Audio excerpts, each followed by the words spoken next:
ओम श्री गणेशाय नमः। जय श्रीमन्नारायण। जय आदिशक्ति माता।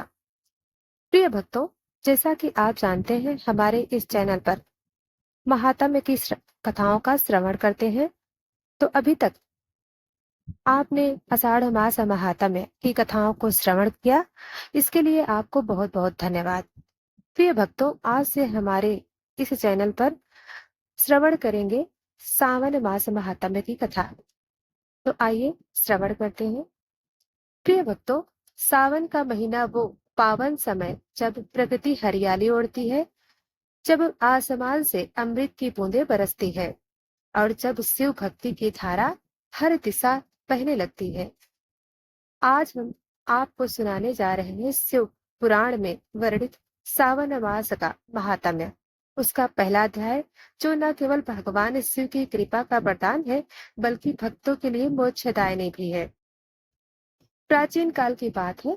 महर्षि वेदव्यास ने अपने पुत्र शुकदेव से कहा, वत्स 12 महीनों में सावन मास का जो महत्व है, वह किसी और मास में नहीं।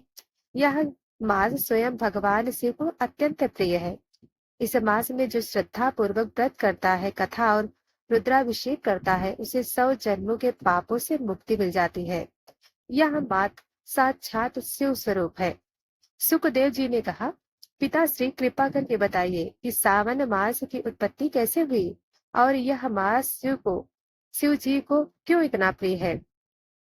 व्यास जी ने कहा, जब सृष्टि की रचना के बाद वर्षा ऋतु आई, तब आकाश में वर्षा के रूप में जल बरसने लगा।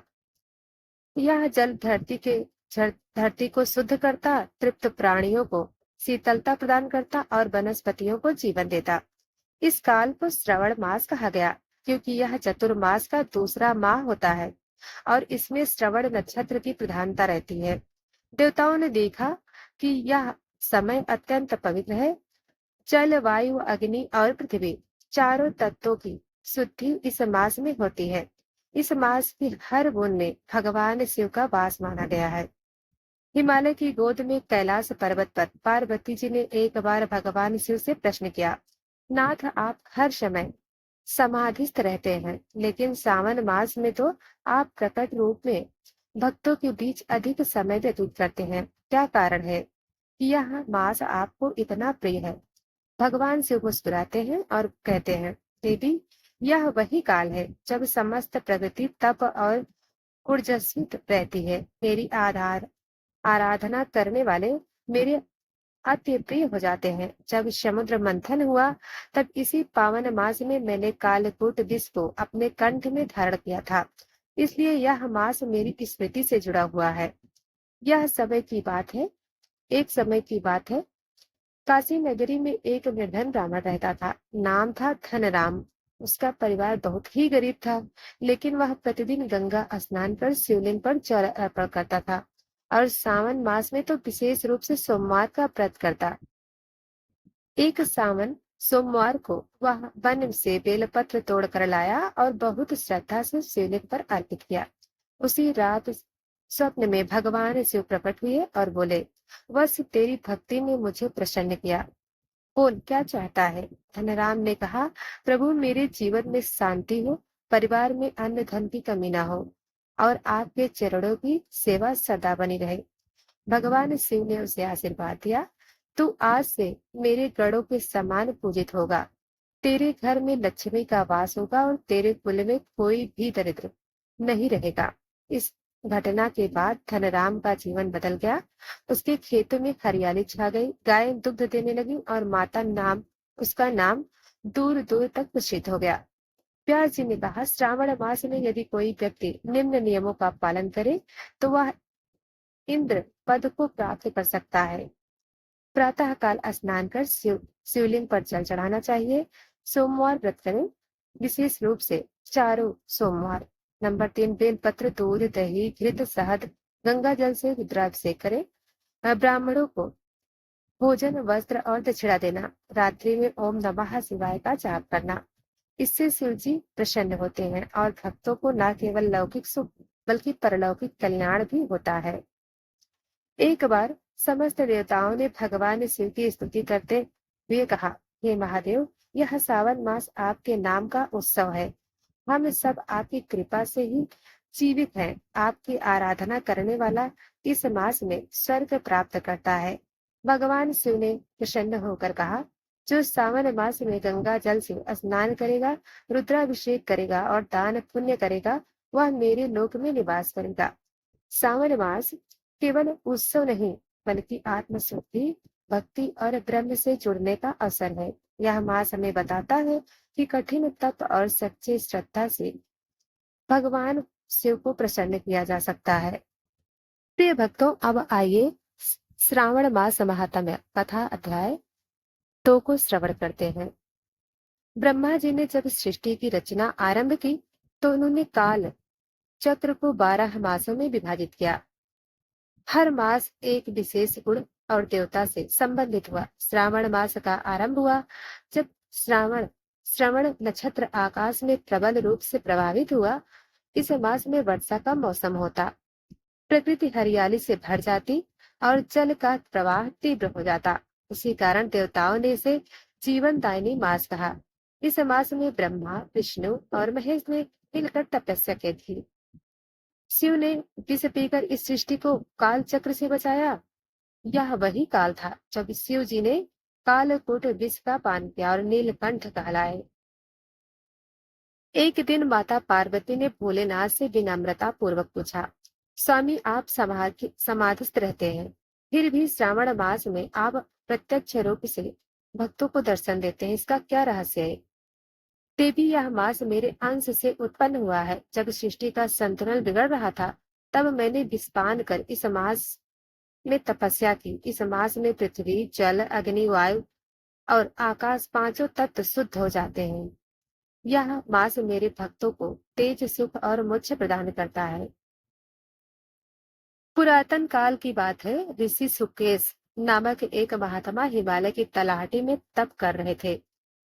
उनका एक शिष्य वरुण दत्त सांसारिक इच्छाओं में फंसा था। एक दिन वह तपस्या त्याग कर चोरी के मार्ग पर चला गया और मृत्यु के बाद ब्रह्म राक्षस बन गया। सावन मास आरंभ हुआ। ऋषि ने विशेषकर सोमवार व्रत, शिवलिंग पर अभिषेक और रात्रि जागरण किया। उसी रात वरुण दत्त की आत्मा शिवलिंग के समीप प्रकट हुई और करुण स्वर में बोली, गुरुदेव, मुझे इस मास में आपके किए गए शिवाभिषेक का पुण्य प्राप्त हो रहा है। कृपा कर मुझे मोक्ष प्रदान करें। ऋषि ने भगवान शिव से प्रार्थना की।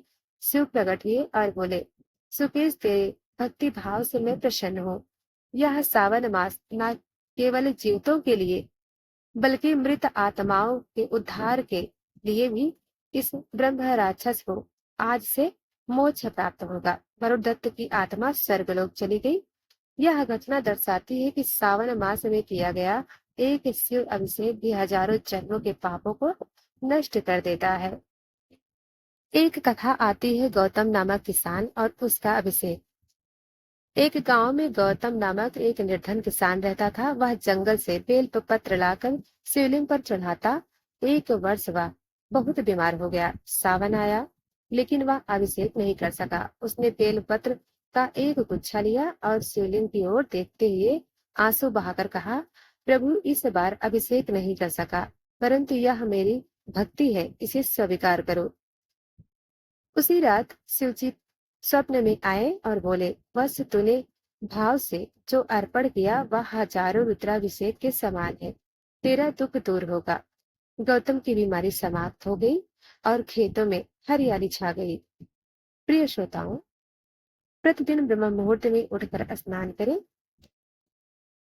आज के इस युग में जब जीवन व्यस्त और अशांत हो चला, सावन मास आत्मशुद्धि का अनुपम अवसर है।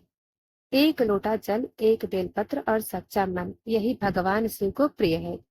सावन हमें सिखाता है, जीवन में सरलता हो, मन में शांति हो और कर्म में भक्ति हो। तो भक्तों, यह थी शिव पुराण के अनुसार सावन मास महात्म्य की कथा, उसका पहला और दूसरा अध्याय। कल हम सुनेंगे तीसरा अध्याय। तो भक्तों, वीडियो को लाइक सब्सक्राइब नहीं किया है तो अभी कर ले। धन्यवाद।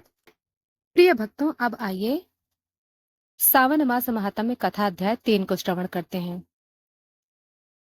राजा चंद्रकेतु की कथा और सावन की अद्भुत महिमा। स्थान आर्यव्रत का प्राचीन राज चंद्रावती। काल त्रेता युग का मध्य भाग। बहुत समय पहले चंद्रावती नामक नगर में चंद्रकेतु नामक एक धर्मनिष्ठ और सत्यवादी राजा राज्य करता था।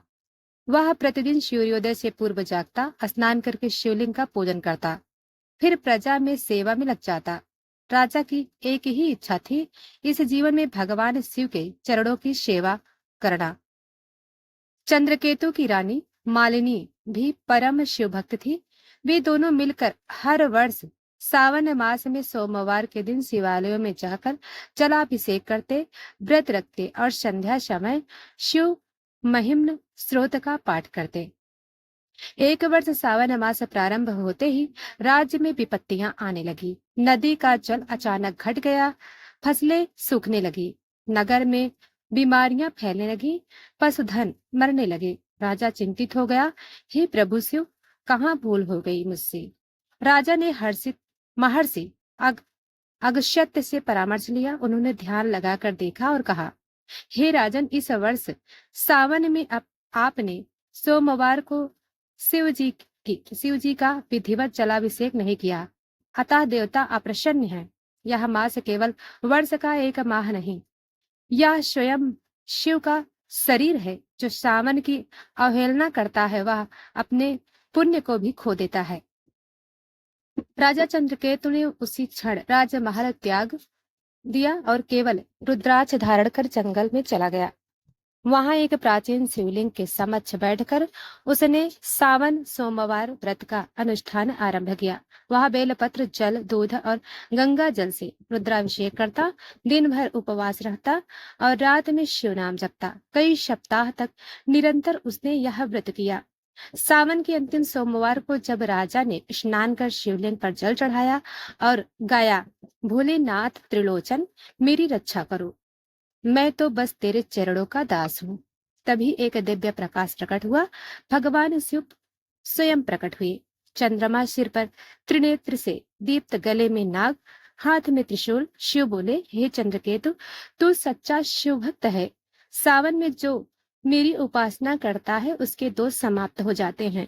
तूने पश्चाताप किया, व्रत किया और भक्ति भाव से आराधना की, अतः अब सुन, तेरे राज्य की सारी विपत्तियां समाप्त होंगी।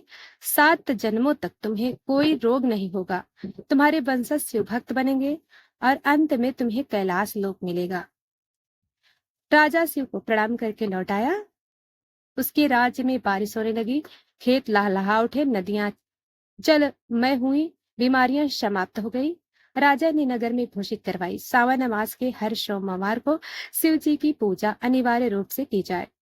तब से चंद्रावती में हर वर्ष सावन में शिव महोत्सव होता रहा।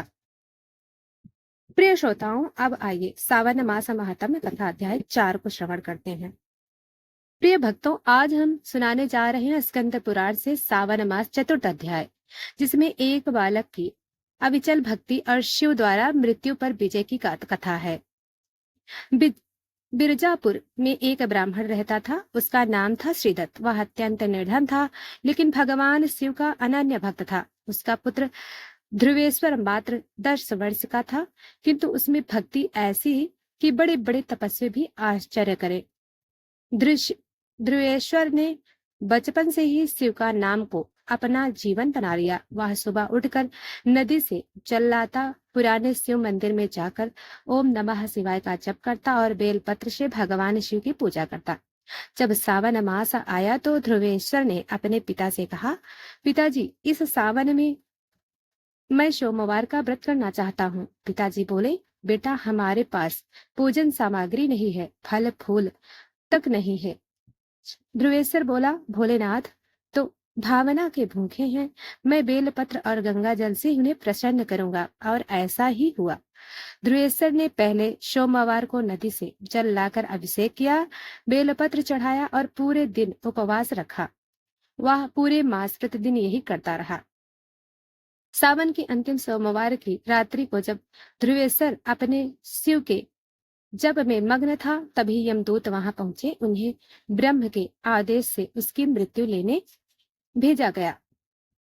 ध्रुवेश्वर को जब यह आभास हुआ तो उसने शिवलिंग को गले से लगा लिया और रोने लगा। हे शिव, क्या मेरी भक्ति अधूरी रह जाएगी? क्या आप मेरे जप को व्यर्थ जाने दोगे? अचानक आकाश से तेज प्रकाश प्रकट हुआ। महानंदी, भृंगी और कई शिवगण प्रकट हुए। उन्होंने यमदूतों को रोका और कहा, यह बालक भगवान शिव का विशेष भक्त है। जो सावन में इतनी श्रद्धा से भगवान शिव का व्रत करता है, उसका कोई भी बाल बांका नहीं कर सकता। यमदूत भयभीत होकर लौट गए। ध्रुवेश्वर शिवलिंग से लिपटा हुआ मंत्रोच्चारण कर रहा था। ओम नमः शिवाय, ओम नमः शिवाय। तभी वहां दिव्य ध्वनि हुई, वत्स तुझे मृत्यु नहीं छू सकती। भगवान शिव प्रकट हुए। उनके नेत्रों से कृपा झर रही थी। शरीर से रुद्र ज्योति प्रकट हो रही थी। शिव बोले, बेटा, तूने सावन में जिस प्रकार मेरी पूजा की है वह महान है। मैं तुझसे प्रसन्न हूँ। मांग, क्या वर मांगना चाहता है? ध्रुवेश्वर बोला, मुझे केवल यह वर दीजिए कि मैं जन्म जन्मांतरों तक आपके चरणों की सेवा करता रहूं। भगवान शिव मुस्कुराए और बोले, तथास्तु। इस जन्म में तो दीर्घ आयु होगा, अगले जन्म में तुझे मेरे कैलाश लोक में प्रस्थान होगा। ध्रुवेश्वर की मृत्यु टलने के बाद पूरे नगर में फैल गई। लोग उसके दर्शन करने लगे, आने लगे। जो नास्तिक थे वे भी शिव भक्त बन गए। नगर में श्रावण मास के सोमवार को अब हर घर में पूजा, रुद्राभिषेक और कथा का आयोजन होने लगा। राजा ने आदेश दिया कि सावन सोमवार को पूरे नगर में व्रत और शिव पूजन अनिवार्य होगा। प्रिय श्रोताओं, सावन में बालक, वृद्ध, स्त्री, पुरुष कोई भी हो, यदि वह भाव पूर्वक भगवान शिव की पूजा करता है तो वह मृत्यु, पाप और जन्म के बंधनों से मुक्त हो जाता है।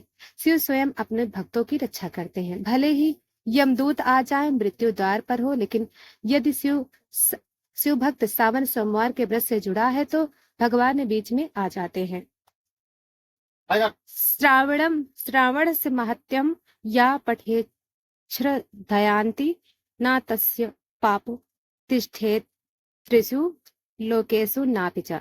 जो श्रद्धा से सावन मास की कथा सुनता है, पढ़ता है, उसका कोई पाप तीनों लोकों में स्थिर नहीं रहता। सब प्रिय श्रोताओं, अब आइए श्रावण मास महात्म्य कथा अध्याय 5 को श्रवण करते हैं। राजा वीर सिंह का साम्राज्य समृद्ध था, प्रजा सुखी थी, सेना बलवान थी, लेकिन रानी सुमति के हृदय में एक ही शून्यता थी, मातृत्व का आशीर्वाद नहीं था। उन्होंने कई देवी देवताओं की पूजा की, अनेक यज्ञ कराए, लेकिन फल नहीं मिला। एक दिन रानी ने एक वृद्धा ब्राह्मणी को देखा जो बेलपत्र और जल लेकर एक टूटी झोपड़ी में शिवलिंग पर चढ़ा रही थी। रानी ने पूछा, माँ, आप इतनी वृद्ध होकर भी इतनी श्रद्धा से शिव की पूजा क्यों करती हैं? वृद्धा बोली, बेटी, सावन का महीना है, भोलेनाथ तो सिर्फ जल से भी प्रसन्न हो जाते हैं। मैं तो केवल सच्ची भावना से पूजा करती हूँ और उन्होंने मुझे पुत्र पौत्रों का सुख दिया। यह सुन रानी सुमति के मन में भी श्रद्धा की ज्योति जल उठी। रानी ने उसी क्षण प्रण लिया, इस सावन में मैं हर सोमवार को कठोर व्रत करूंगी, केवल फलाहार करूंगी और प्रभु शिव को अपने आंसुओं और प्रेम से पूजूंगी। उन्होंने एकांत में शिवलिंग बनवाया। वहां प्रातः काल बेलपत्र, गंगा जल और पुष्प से पूजा करती। संध्या को दीप जलाकर ओम नमः शिवाय का जाप करती। हर सोमवार को वे दिन भर मौन रहती और केवल शिव कथा श्रवण करती। सावन का 8वां सोमवार आया। रानी ने रुद्राष्टक और शिव तांडव स्त्रोत का पाठ किया। जब वे ध्यान में लीन थी तब उन्हें स्वप्न आया। एक दिव्य पुरुष जिनकी जटाओं से गंगा बह रही थी, त्रिनेत्र से तेज निकल रहा था, हाथ में त्रिशूल था। वे भगवान शिव स्वयं थे। वे बोले, सुमति, मैं तुम्हारी आराधना से अत्यंत प्रसन्न हूँ। तुमने सावन में जो मेरी सच्चे भाव से पूजा की है, उसके प्रभाव से तुम्हें एक तेजस्वी पुत्र प्राप्त होगा जो राज्य को गौरव प्रदान करेगा। कुछ ही महीनों बाद रानी सुमति को गर्भाधारण हुआ। समय आने पर एक प्रकाशमान बालक का जन्म हुआ।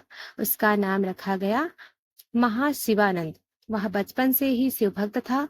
जब वह बड़ा हुआ तो न केवल वीर योद्धा बना, बल्कि राज्य का सबसे धर्मपरायण शासक भी। राज्य में शिवालयों की संख्या बढ़ गई, हर गांव में शिव कथा होने लगी और पूरे सावन में राज्य में भव्य शिव महोत्सव मनाए जाने लगे। प्रिय भक्तों, श्रावण मास में की गई शिव भक्ति निष्फल नहीं जाती, विशेषकर जब वह निस्वार्थ और श्रद्धा से की जाए। नंबर 2, स्त्रियां यदि श्रावण सोमवार का व्रत करती हैं तो उन्हें सौभाग्य, संतान और पति की आ- दीर्घ आयु का आशीर्वाद मिलता है। भगवान शिव सच्चे भाव के भूखे हैं, वे केवल जल, बेलपत्र और प्रेम से प्रसन्न हो जाते हैं।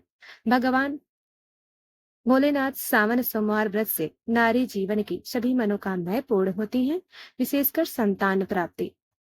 प्रिय श्रोताओं, अब आइए श्रवण करते हैं श्रावण मास महात्म्य कथा अध्याय 6।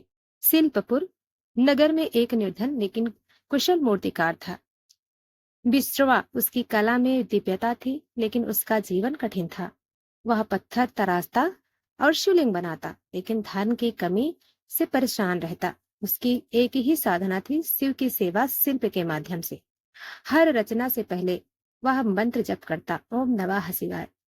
हे शिव, मेरी हथौड़ी आपका नाम लेती है।